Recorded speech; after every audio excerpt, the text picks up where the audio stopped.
આપણે ત્યાં વિશેષતા એ છે કે આખી જિંદગી મનુષ્યએ કોઈ પુણ્ય ન કર્યું હોય, સત્કર્મ ન કર્યું હોય, છતાંય છેલ્લી ઘડીએ પણ ભગવત નામ અથવા યમના પાન કરી લે ને તો એ ઠાકોરજીનો ઉદ્ધાર કરી લેતા હોય છે. જો પ્રભુ અંતિમ સમય સુધી મોકા આપે છે. માણસ અને ભગવાનમાં ફરક જ છે. માણસ એક વાર, બે વાર, ત્રણ વાર, હવે કેટલી વાર આને ચાન્સ આપવાના? આપણે તરત એને દૂર કરી દઈએ. કેટલી વાર? 3 વાર તો કર્યું. ભગવાન અંતિમ શ્વાસ સુધી તક આપે છે.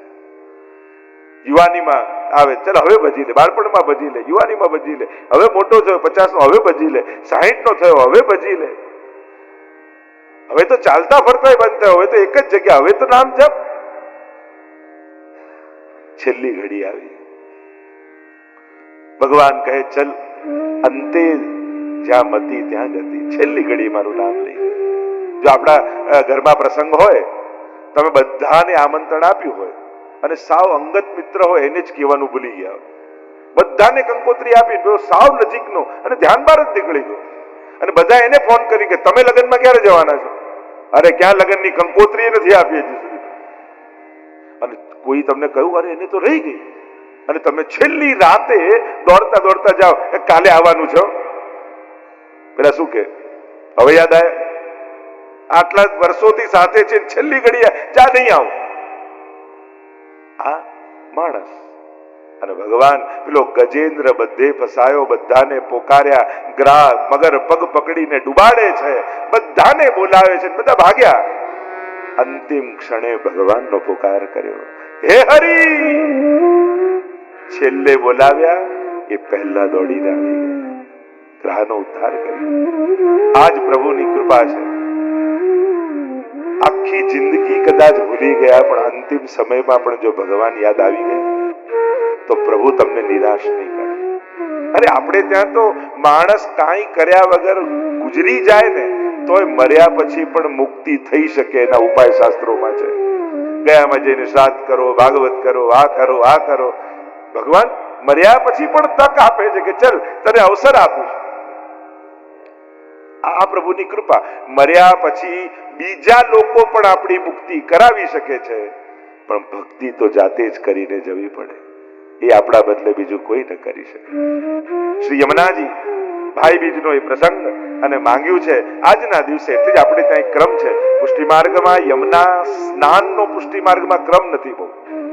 આપણે ત્યાં એમ કહીએ છીએ કે આ તો સાક્ષાત આપણે ચતુર્થ પ્રિયા માનીએ છીએ, તો આપણો દેહ યમુનાજીમાં કેમ બોળવું? અને એટલે આપણે ત્યાં પાનની જ મહત્તા છે.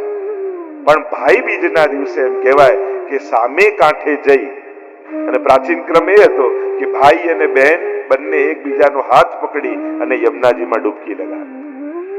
અને જ્યારે ડૂબકી લગાવે ત્યારે એ યમરાજા પણ વચન આપે છે કે ક્યારે પણ યમયાતના નહીં લાગ્યા. એવું આપણે ત્યાં એક પ્રકાર વિશેષ રૂપે ભાવ કહેવામાં આવે છે. તો એનો પણ એક વિધાન છે. તો યમના પાનની વિશેષ મહત્તા, અને એમાં પણ આપણે ત્યાં ભાઈ બીજનો દિવસ એ યમુનાજીનો વિશેષ દિવસ કહેવાય છે. તો આ 3 દિવસ વિશેષ રૂપે છે. ગઈકાલે જે આપણે યમુનાજીના 41 પદમાં પ્રથમ પદનું દર્શન કરી અને રસપાન કરી રહ્યા હતા. પિય સંગ રંગ ભરી કરી કલોલે. પિયની સંગ કિલ્લોલ કરી રહ્યા છે યમુનાજી. આ પુસ્તિકા આશા છે બધા લઈને આવ્યા છો. અને ગઈકાલે આપણે એનું રસપાન પણ કર્યું હતું. પુનઃ એકવાર પ્રથમ પદનું ગાન કરી અને પછી એનું રસ દર્શન કરીએ. પ્રિય સંગ રંગ ભરી કરી કલોલે, પ્રિય સંગ રંગ ભરી કરી કલોલે, सबने को सुख देन प्रिय संग करत सेन, चित्त में तब परत है जब ही बोले, प्रिय संग रंग भरी करी कलोले,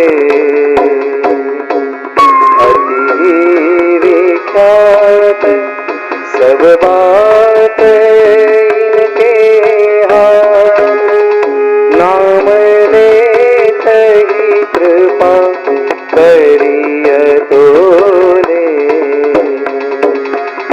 परस कर परस कर ज्ञाने ही में भरे सदा व्रजनाथ इन संग डोले प्रिय संग रंग भरी करी कलोले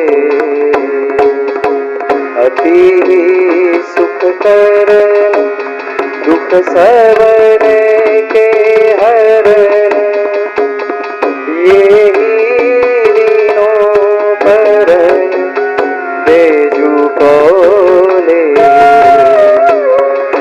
ऐसी श्री यमुने जान तुम करो गुणगान रसिक प्रीतम पाए नग मोले प्रिय संग रंग भरी करी कलोले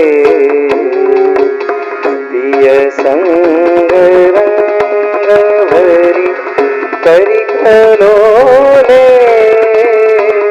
प्रिय संग रंग भरी करी कलोले પ્રિય સંગ રંગ ભરી કરી કલોલે. જો આ પ્રથમ પદ હું એ રીતે લઈ રહ્યો છું કે 41 પદ તો સાર તમને ખ્યાલ આવી જાય. કદાચ બધા પદ ન લેવાય તો તમને કોઈ પદમાં એમ નહીં લાગે કે આ નથી ખ્યાલ આવતો. અને એમ પણ શર્ટનું પહેલું બટન બરાબર લાગે ને તો બાકી બધા બટન બરાબર લાગી જાય. પહેલું ખોટું લાગે બધા ખોટા લાગે. એટલે એ રીતે આપણે રસ દર્શન કરી રહ્યા છીએ કે 41 પદના ચાવી રૂપ પ્રથમ પદને આપણે જ્યારે પ્રારંભ કરીએ છીએ અને જેનો પ્રારંભ ઉત્તમ હોય એનો અંત પણ ઉત્તમ હોય તો એ રીતે રસ દર્શન. પ્રિય સંગ રંગ ભરી કરી કલોલે સબન કો સુખ દેન પ્રિય સંગ કરત સેન બધાને આનંદ આપવા માટે સબન કો સુખ દેન પ્રિય સંગ કરત સેન. સેન એટલે ઈશારો સંકેત. કારણ કે જે જીને ભૂલી જાત પિય તિને સુધી કરી દે 41 પદમાં આગળ આવશે.